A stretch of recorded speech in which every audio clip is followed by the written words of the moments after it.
গত প্রায় 2 দশক ধরে বাংলাদেশে চলেছে রাজনীতির নামে অপরাজনীতি। চাঁদাবাজি, জমি দখল, টেন্ডারবাজি আর ক্ষমতার দাপট প্রদর্শনী ছিল রাজনীতির অলিখিত নিয়ম। বাংলাদেশের রাজনীতি চরমে পৌঁছেছিল গত প্রায় 17 বছর একটানা আওয়ামী লীগ সরকারের অবৈধ ক্ষমতা দখলের মাধ্যমে। ক্ষমতার একক আধিপত্য থেকে স্বৈরতন্ত্র কায়েম করেছিল আওয়ামী লীগ সরকার। 24-এর ঐতিহাসিক গণ অভ্যুত্থানে শেখ হাসিনা ক্ষমতাচ্যুত হয়ে দেশ থেকে পালিয়ে যায়। এরপর বাংলাদেশে মুক্তধারার রাজনীতি চর্চার সুযোগ তৈরি হয়েছে।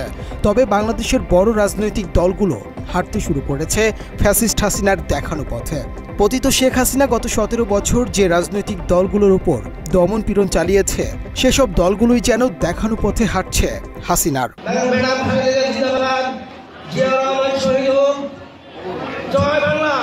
হাসিনা পরবর্তী সময়ে আবারও একইভাবে চাঁদাবাজি, জমি দখল, টেন্ডারবাজিতে লিপ্ত হয়েছে বাংলাদেশের রাজনৈতিক দল ও প্রভাবশালী নেতারা।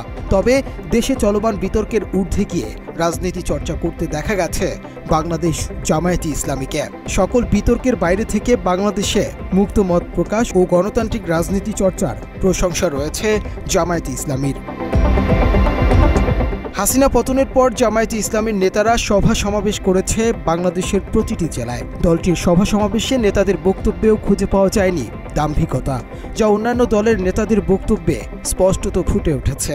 যে যত বড় দল তত বড় চাঁদাবাজিতে ব্যস্ত হয়ে পড়েছে, যে যত বড় দল সে তত সন্ত্রাসে নিজেকে জড়িয়ে ফেলে আত্মতৃপ্তির ঢেকুর গেড়ে বলছেন আমরা বড় দল, আমাদের কিছু সমস্যা থাকবে। এই দেশ পরিবর্তনে আপনারা সবচেয়ে বড় বাধা জনগণের কাছে। যারা 5ই আগস্ট ঘটাইছে কালো শক্তি, সেই কালো শক্তির নাম হলো জামাত ইসলাম। রাজধানীতে অন্যান্য দলের সভা সমাবেশে সাধারণ মানুষের ভোগান্তি চরমে পৌঁছায়, কিন্তু জামায়াতে ইসলামের সমাবেশে রাজধানীর মানুষের ভোগান্তি তুলনামূলক কম লক্ষ্য করা গেছে। সমাবেশ স্থলে ও তার আশেপাশে দলটির নেতাকর্মীরা জনভোগান্তি কমাতে নিজ দায়িত্বে কাজ করেন ট্রাফিক পুলিশের সহায়ক হিসেবে। চাঁদাবাজি, দখলবাজি এবং ক্ষমতা প্রদর্শনের মতো বিতর্কিত কর্মকাণ্ড এড়িয়ে রাজনীতি করায় দলটি এখনও বিতর্কের ঊর্ধ্বে। সেই সাথে অন্যান্য দলের বিতর্কিত কর্মকাণ্ডের সরাসরি প্রতিবাদ করতে দেখা গেছে দলটির শীর্ষ নেতাদের। আমরা একটি দুর্নীতি, দুঃশাসন মুক্ত মানবিক বাংলাদেশ চাই। সুস্থ ধারার নেপথ্যে থাকা আদর্শ নিয়ে বাংলা এডিশনের সাথে কথা বলেন জামায়াতে ইসলামীর ঢাকা মহানগর দক্ষিণের সেক্রেটারি ডক্টর শফিকুল ইসলাম মাসুদ। তিনি জানান, কোরআন এবং সুন্নাহর আলোকে প্রশিক্ষণ দেয়া হয় জামায়াতের নেতাকর্মীদের। ইসলাম, দেশপ্রেম ও সমাজের জন্য কাজ করার কৌশলী গঠনতন্ত্র জামায়াতকে বিতর্ক থেকে দূরে রাখছে বলেও মন্তব্য করেন মাসুদ। ইসলামের পূর্ণাঙ্গ অনুসরণ, 2 হচ্ছে দেশপ্রেম, 3 হচ্ছে সমাজের কল্যাণে নিজেকে নিবেদিত করা, অর্থাৎ ডেডিকেটেড করা। আমরা আমাদের যে আন্দোলনে আমরা কাজ করি, এই আন্দোলনে আমাদের এখানে পাওয়ার কিছু থাকে না দুনিয়ার দৃষ্টিতে, আমাদের শুধু দিতে হয়।